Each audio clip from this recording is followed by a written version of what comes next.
Hola, bienvenidos a Observatorio Cotidiano. El día de hoy vamos a tratar un tema muy importante, el tema de la Constitución Política de la Ciudad de México. Para platicar sobre el tema, tenemos el gusto de contar con Alejandra Moreno Toscano, con Kenia López Rabadán y con Alejandro Chanona Burguete, todos distinguidos universitarios. Muchas gracias, bienvenidos. Y bueno, pues empecemos con este tema de la Constitución. Lo básico que ya se ha discutido mucho. ¿Por qué la Constitución para la Ciudad de México? Se habla mucho de que es darle derechos a los ciudadanos de la Ciudad de México. Hay quienes dicen, pues los ciudadanos no lo pidieron, fueron más bien organizaciones políticas o cierto tipo de grupos políticos. ¿Por qué una Constitución por favor? Empezamos con Alejandra, por favor. Bueno, digamos que no lo pidieron masivamente los ciudadanos, pero sí era una demanda existente. La Ciudad de México tiene tres vínculos fuertes: el gobierno federal, la Cámara de Diputados, incluso el Senado hasta cierto punto por cuestiones internacionales. Tiene en el gobierno federal la Secretaría de Hacienda y tiene el universo de su territorio, que está desde tiempos de Echeverría, creo, si no me equivoco, los 70s, dividido en delegaciones políticas, y hasta ahí llegamos. Entonces, ordenar esta lógica de gobernación para que pueda darse una mejor gobernanza era una necesidad. Yo pienso que era una necesidad, porque como se ha visto en estas semanas, los recursos que le corresponden a la ciudad no necesariamente le llegan automáticos y entonces los tiene que negociar. ¿Por qué los tiene que negociar? Son recursos que la ciudad recupera para sus propias necesidades. Entonces, en ese sentido hay muchos desequilibrios y muchas obligaciones. Es la ciudad que es capital, están todas las unidades, digamos, internacionales aquí presentes, están todas las universidades, están los principales centros de investigación, hospitales de primerísimo nivel y reconocimiento internacional, y la Ciudad de México tiene que dar una infraestructura a todo eso y necesita impulsos, recursos, posibilidades, tiene muchas obligaciones ante muchos demandantes diferentes, y por eso ordenar eso es importante, es un requerimiento para que la ciudad siga creciendo bien. Pero, por ejemplo, ¿no hay restricciones para el desarrollo de esta Constitución ya a nivel de la Constitución Federal de la República? Por ejemplo, incluso para el presupuesto, para la asignación de los impuestos, quién recauda, quién da presupuesto, etcétera, perdón. Sin duda me parece que, bueno, primero, Fernando, muchas gracias por la invitación. Estar entre los Alejandros, porque es Alejandra y Alejandro, es un privilegio, y sobre todo estar en las instalaciones de la universidad. Para quienes aquí estudiamos, me parece que es un grato regreso. Y sobre todo, bueno, pues que sepan quienes nos ven y quienes nos escuchan que hoy el constituyente estará trabajando o ya ha empezado a trabajar a partir del 15 y que varios de ellos somos universitarios, ¿no? Me parece que digamos, esta lógica identitaria como universitarios nos hace pensar que Alejandra, con su visión y con su posición, o Alejandro, o una servidora, desde, digamos, la trinchera que nos toque estar trabajando, estaremos teniendo una visión universitaria que creo que enriquecerá muchísimo a la universalidad de esta discusión constitucional. Y lo has dicho muy bien. Lo primero que tendremos que analizar en la discusión de la Constitución es cuál es nuestro marco referencial. Y nuestro marco referencial es muy claro. Es, primero que nada, la Constitución Federal. y sobre ella nos tendremos que basar. No podemos hacer más allá de lo que ella establece, no podemos cambiar o llamémosle así, matizar lo que ella establece. La Suprema Corte de Justicia ha sido muy clara, digamos, en estos términos. Hay, digamos, resoluciones en donde los congresos locales no pueden ir más allá, ¿no? Pero además tenemos un artículo específico que es el 122 constitucional en donde la Ciudad de México se encuentra, digamos, referenciada, además, por supuesto, de los tratados internacionales y de los instrumentos de los que nos podemos asir para encontrar una constitución o una redacción de la constitución en donde, por ejemplo, veamos los temas presupuestales, veamos los temas de facultades, veamos los temas de qué le toca hacer a la Asamblea Legislativa, que se llamará después Congreso, o qué le tocan hacer a las jefaturas delegacionales, que ahora se llaman alcaldías. En fin, cada uno de estos, digamos, de estas instituciones de la Ciudad de México han mutado, y por cierto, a propósito de tu primera pregunta, han mutado en los últimos 40 o 50 años. Antes, por ejemplo, pues eran diputados a la Asamblea Legislativa, después se llamaban eran diputados representantes, representantes, y después se llamaron diputados a la Asamblea Legislativa, ahora serán diputados del Congreso, digamos. Y eso mismo ha pasado en la mayoría de las figuras en menos de medio siglo. La Ciudad de México ha sido digamos, una de las ciudades que más cambios ha tenido, porque honestamente es que también vivíamos en una lógica jurídica distinta por ser el centro de los poderes de la Unión, y entonces parecía que éramos como ciudadanos de segunda. No podíamos elegir a nuestros jefes delegacionales o a nuestros alcaldes, no podíamos elegir ni siquiera al jefe de gobierno, ¿no? Sí, bueno, y me interesaría después regresar al tema del presupuesto, porque creo que es un tema muy importante, particularmente para la Ciudad de México, porque sigue siendo, hasta donde yo sé, la entidad que más recursos produce para el país. Su contribución en el PIB sigue siendo muy alta. Y creo que no le regresan lo mismo que genera, digamos, pero bueno, ese sería otro tema. Alejandro, ¿pero qué podemos esperar de esta Constitución, digamos? ¿A qué le apostamos los ciudadanos de la Ciudad de México? Partiendo de tu primera pregunta, Fernando, gracias por la invitación, y que puedo decirte yo como académico de la Facultad de Ciencias Políticas, ahora que me invitaron a la constituyente a través del doctor Mancera, pero bueno, esa es una nota de pie de página. El tema es que todo lo que ha ganado la ciudadanía, o sea, todos los hombres y mujeres de esta ciudad, han ganado mucho.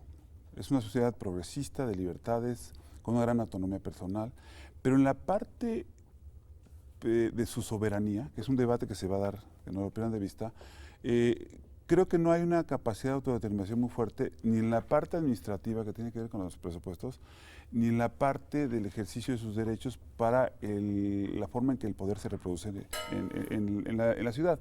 Entonces hay capítulos que van a codificar, ordenar, poner a la visibilidad, por ejemplo, cómo se va a gobernar en lo sucesivo, con propuestas que vienen en la Constitución sobre órganos autónomos, el valor de las alcaldías, pero también hay una parte muy importante, cómo se va a relacionar con el poder del ciudadano. Y la parte de democracia participativa es extraordinariamente importante porque sistematiza el plebiscito, la consulta, la iniciativa de ley, y desde luego el referéndum y la revocación de mandato. Y ahí viene una matemática que yo no me metería a fondo, pero que ya demuestra que van a empoderar al ciudadano. Entonces al ciudadano vamos a tener que convencerlo, comunicando claramente que no fue un ejercicio en un lugar de élites cerrado, una ocurrencia del jefe de gobierno o una ocurrencia de la Asamblea Legislativa o del Congreso mexicano. Entonces, para mí el reto, más allá de si le preguntaron o no a la ciudadanía si quieres una constitución que es válida, yo creo que lo que tenemos que hacer ahora es demostrar que esta constituyente, que es un acto fundacional, que no es una legislatura, que es un órgano novedoso. El último constituyente viene del 17, no estoy haciendo una analogía, pero son actos muy trascendentales. Ojalá y podamos realmente convencerlos que lo que vamos a lograr va a permitir una vida comunitaria y una construcción de ciudadanía en donde ya existe pues el derecho a la ciudad, se aclare y todo el mundo se sienta parte de. Una pregunta que, antes de que pasemos a un corte, ¿por qué no toda la Asamblea está formada por representantes ciudadanos? ¿Por qué de los 60, 40 no son directamente electos por la ciudadanía? Eso no es una... No, yo lo he explicado así, ¿sabes? Exactamente representa esta asamblea lo que es la Ciudad de México. Tiene decisiones importantísimas del Senado de la República, de la Cámara de Diputados, del gobierno federal, del gobierno del Distrito Federal, y tiene votantes que fueron consultados por voto directo a través de los partidos y un independiente. Entonces, si tú lo ves alejándote un poquito, dices, sí, es muy sui generis, pero así es Ciudad de México y el orden de sus, digamos, de sus poderes constituidos. Entonces, el hecho de que puedan entre todos ponerse de acuerdo con ciertas reglas a futuro, pues va a ser interesante de todas maneras. Bueno, yo no niego que pueda ser interesante, sí me parece algo complicado porque, digamos, estamos hablando de un país democrático y estamos hablando de una soberanía, que es la de la ciudadanía. Entonces, pensar que es un sector más la ciudadanía es como cambiarle la naturaleza al carácter democrático. Es uno más de los factores que forman parte de la Ciudad de México. No, es la base que le fundamenta todos los poderes, ¿no? Sí, uno en tu proceso, en el proceso democrático, uno es cómo te eligieron, y otro tiempo diferente es tu igualdad en la asamblea. Y la forma en que se deliberó en el Congreso para aprobar el decreto que le dio origen a la Asamblea Legislativa con esta tarea, todos tuvieron la oportunidad de establecer sus posicionamientos sobre las fórmulas para darle representatividad. Evidentemente se está creando la percepción de que unos son electos, es decir, son los de Adebis, y los designados no son de Adebis, para usar yo una metáfora. No creo que sea así. Es más, si nos vamos a fondo, yo creo que tendría que haber sido elección directa con rostro y con campañas muy específicas, el que los 100 hubieran competido por eso, y si quieres podemos abundar, pero ahí hay un tema fue representación proporcional, no fue mayoría relativa. Y las designaciones tienen que ver con la representatividad y los equilibrios del Congreso que quería verse presente, y desde luego el que tenía la iniciativa, que era en este caso el jefe de gobierno. Bueno, vamos a un corte y regresamos. Muchas gracias.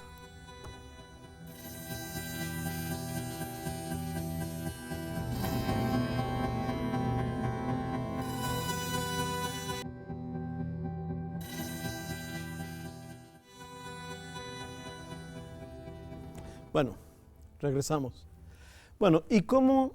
Porque al final de cuentas, no es el caso solo de la Asamblea, ¿cómo va a trabajar la Asamblea? Digamos que sin duda es siempre un reto, y más por los tiempos que tiene la Asamblea para hacer y resolver y llegar a acuerdos. ¿Cómo se ha pensado? ¿Cuál es la lógica para que funcione? Pues de hecho en este momento, en estos días, estamos a punto de aprobar el reglamento que va a ser el que va a regir las reglas del juego, digamos, cómo van a instalarse las comisiones, cuántas comisiones va a haber, cuáles van a ser los temas de cada una de las comisiones, cómo va a regirse el debate tanto en las comisiones como en el pleno, inclusive cómo se va a votar en lo general, se va a votar artículo por artículo, título por título, capítulo por capítulo. Digamos, esta primera etapa de discusión y que nos obliga a llegar a acuerdos como Asamblea Constituyente nos va a permitir empezar este camino largo que de una u otra manera se estará sembrando para concluir o para cosechar con una constitución que tendrá que ser aprobada, Fernando, por 2/3 partes de los integrantes del constituyente. ¿Qué significa eso? Que PAN, PRI, PRD y Morena, que son los 4 partidos hegemónicos, llamémosle así, tendrán esos 4 que ponerse de acuerdo 3. Y nos obliga, evidentemente, a entender todos que hay que ceder y evidentemente también hay que ganar. Ojalá y encontremos la ruta para mejorar en lo posible, si me permites la expresión, esta propuesta que ha hecho el jefe de gobierno, que a la luz de muchísima gente, de muchísimos columnistas, académicos, analistas, tiene muchísimos problemas de constitucionalidad, tiene muchísimos problemas de legalidad, tiene invasión de facultades, tiene, decía por ahí algún columnista destacado, pareciera que está describiendo una ciudad de utopía. Y la verdad es que la ciudadanía me parece que no se merece eso. La ciudadanía necesita saber que valió la pena ir a votar por estos 60 que decías hace el bloque pasado, ¿no? Que fueron por elección, por estas 60 personas que fueron por elección, pero también que vale la pena pagarle los sueldos a los senadores y diputados federales que forman parte del constituyente, porque de una u otra manera pensar en una constitución de la Ciudad de México que sea ilegal o que vaya en contra de nuestra constitución, simple y sencillamente será claudicar en los esfuerzos que históricamente se han hecho por décadas para llegar a un documento como el que hoy se está discutiendo. A ver, yo quisiera más un comentario rápido. Tenemos que generar un esquema de comunicación a la sociedad para que sepan que son 100 diputadas y diputados. Si generamos la percepción tipo Titanic de que una parte está hundiéndose y la otra es la legítima, es un mal mensaje. Tenemos un borrador de constitución que fue elaborado por un grupo de redactor de altísimo nivel, con un grupo asesor de altísimo nivel de universitarios, poetas, artistas y líderes, que en mi opinión hay partes que son verdaderamente extraordinarias y que nadie te va a regatear. Lo que sí creo que puede tener una complejidad va a ser el tema de la futura interacción entre las alcaldías y los ciudadanos comunes y corrientes. El ciudadano común y corriente está acostumbrado a las relaciones clientelares y la idea de romper el poder unipersonal de los delegados para alcaldías con consejos democráticos puede servir mucho con instrumentos como los que yo relataba y tiene que ver con el presupuesto. Entonces, en esa lógica me parece que una vez que esto ya es legal, va a adquirir legitimidad si las 100 y los 100, no importando los partidos, nos ponemos de acuerdo al 31 de enero y votamos algo extraordinario para la ciudadanía, o al contrario, lo partidizamos, jugamos a las fuercitas y entregamos algo que nadie va a comprender. Bueno, vamos a los temas que ya tú avanzaste. O sea, ¿cuáles serían los puntos importantes, digamos? Bueno, todo es importante, pero digamos, cosas, por ejemplo, como el presupuesto, cosas como la gobernanza, ¿no? Y la participación, que además de las modalidades, ¿no? de plebiscito, etcétera, revocación de mandato, etcétera, también está en las formas en que se va a ejercer, digamos, cotidianamente la política pública, ¿no? La participación en consejos, etcétera, la formación de nuevos órganos, ¿no? Formados por representantes ciudadanos o no sé, qué sé yo, digamos. ¿Cuántos son los temas, digamos? Lo que pasa es que son diversos, pero por ejemplo uno de los temas que me parecen prioritarios efectivamente es el tema de las alcaldías. El gobierno inmediato de un ciudadano en su colonia es el alcalde. Y este proyecto que ha enviado el jefe de gobierno deja a las alcaldías en una mínima expresión. Es necesario que encontremos la forma entre todas y todos de fortalecer a los alcaldes, porque pues, yo entiendo que lo es el jefe de gobierno y pues él cuidó su territorio, pero es necesario ceder en ese tipo de cosas, por ejemplo, porque eso beneficiará a las mujeres y a los hombres de la Ciudad de México y a quienes aquí no viven pero transitan.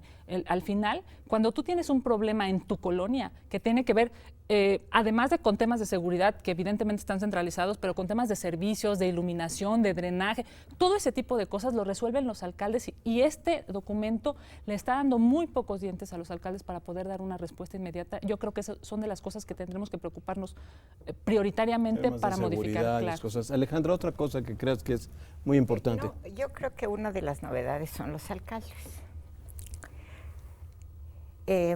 Mi impresión es que tenemos una visión de alcaldes como presidentes municipales, cosa que no es. Por lo tanto, no los debemos ver como los ejecutores directos de las obras en su territorio. Una vez que pasas a un concepto de alcaldía con un consejo ciudadano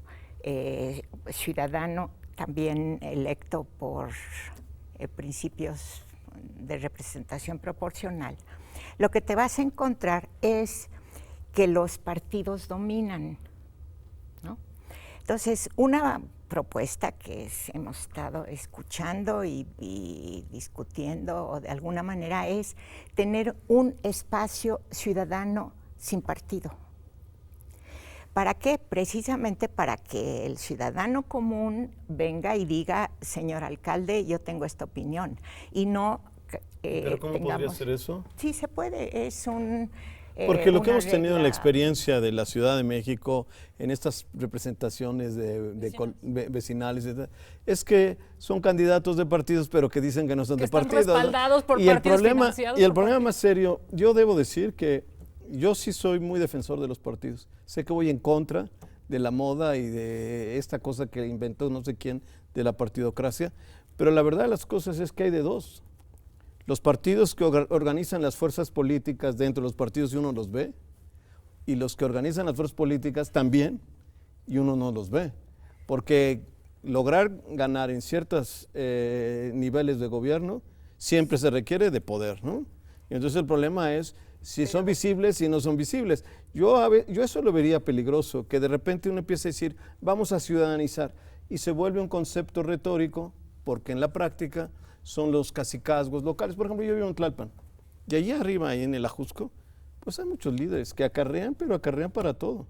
Y esos van a ser representantes ciudadanos que van a estar ahí. En esta ciudad hay tanto corporativismo, tanto clientelismo, en tantas partes, que yo sí me pregunto, es un gran reto que hagan representaciones no partidistas y que de verdad sean ciudadanos. Me parece Pues, un reto. Habría que cambiar el país primero, la base. ¿Cómo está organizada? poco a poco. ¿Cómo está organizado? Por ejemplo, habría que mejorar la desigualdad social. ¿Cómo está organizado el que la gente, sobre todo en los sectores marginales y sectores, ciudades, digamos, barrios de clase media baja, ¿no? Ni siquiera estoy hablando de los excluidos, digamos, del borde de Sochaca el borde de Sochaca o estas cosas. Estoy hablando, por ejemplo, de ciertos barrios en donde conseguir recursos, pedir cosas, siempre hay clientelismo, siempre hay un grupo al que hay que darle, siempre hay alguien al que hay que localizar. Siempre monetarizas el tema. Hay un tema que... Pero, a ver, ver, explícame. a ver. Hay un tema que yo quiero dejar en la mesa para que le den seguimiento, porque supongo, Fernando, que seguirás dándole seguimiento a la evolución de esto, que Claro, es una por vorágine de supuesto. 3 meses y medio, menos de 3 meses y medio, que es el tema del acceso a la justicia. Hay una parte de seguridad ciudadana y de seguridad y de la condición ciudadana de cómo te enfrentas a las cortes, que hay propuestas como por ejemplo un tribunal superior y formas alternativas de impartición de justicia. Sin duda, una de las mayores espacios de impunidad es el comportamiento del Ministerio Público, la forma en que se comportan los jueces y lo poco expedita y ágil que es la impartición de justicia. Creo que hay un tema ahí que acerca mucho. Mira, el tema del principio de subsidiariedad, que viene claramente desde el preámbulo y los principios, implica lo que decía Kenia, cómo logras un nivel de gobierno cercano que resuelve el problema de la gente, desde policía, agua, banquetas, cobro de impuestos, etcétera. Por ejemplo, ¿cómo hacer una policía que esté cerca de la ciudadanía? Bueno, Eso es es fundamental. que déjame decirte que ese sí tipo de puede, cosas pero no son... tiene que depender de ti. No, de ti no sé qué quiere decir eso. Mi experiencia práctica es que no necesariamente tiene que ser tu dependencia.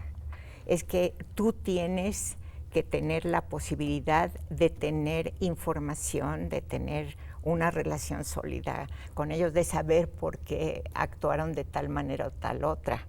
No necesariamente tienen que ser tus dependencias. Por eso insisto en que no es replicar las delegaciones, porque si no sería dividir la ciudad en pequeños cacicazgos, si quieres verlo así. No, pero yo no estoy diciendo que el delegado sea un cacique, yo estoy diciendo que hay cacicazgos en la vida social cotidiana de la gente, que puede aprovecharse de lugares donde se dice que ahí no va a haber partidos, porque sino son que ciudadanos. intermediarios. Los caciques, ¿qué son los caciques? Pues son gente que intermediarios, Líderes comunitarios. gestores. Gente que especula y que gana. Bueno, y que hace entre gestión. el ciudadano y la autoridad. ¿Y por qué existen? Pues porque la autoridad es lenta o no se ha ocupado del tema o le da la espalda. Si tuvieras un mecanismo más cercano y más eficiente, no tendrías tanto intermediario. Pero te voy a decir, sí creo que es una oportunidad para otras cosas que sí son posibles, ¿no? Lo que es de seguridad pública, por ejemplo, son de los temas que nos tenemos que regir a la Constitución Federal. Digamos, no tenemos demasiadas facultades como Ciudad de México, pero es una oportunidad sí para dotar a los alcaldes de, por ejemplo, a lo mejor policía de proximidad, ¿no? O sea, el policía de barrio, el policía cercano, no en el andamiaje, digamos, de la policía estatal, pero sí un policía específico, presupuestado, y que tenga esa cercanía con el ciudadano. Me parece que otra segunda gran oportunidad, por ejemplo, en esta Constitución es hablar de equidad y de paridad entre mujeres y hombres. Hoy, si tú ves los órganos autónomos de la Ciudad de México, hay algunos, el instituto que ve los temas de información, de acceso a la información, tiene 5 titulares, 4 hombres y una mujer. Solo el 20% de los titulares son mujeres. Es una cosa ilógica. El jefe de gobierno tiene el 20% en sus titulares de mujeres y no el 80%. Y me parece que el tema de paridad es prioritarísimo. Yo me quedé porque yo a lo que iba es a la cuestión social, ¿no? Y a los problemas de exclusión que hacen posible el clientelismo más que cualquier otra cosa. Pero bueno, muchísimas gracias. Yo les agradezco mucho. Y bueno, yo creo que este programa demuestra lo importante que es el tema de la Constitución de la Ciudad de México. Y creo que todos debemos estar atentos y opinar y comentar. Muchísimas gracias. Gracias.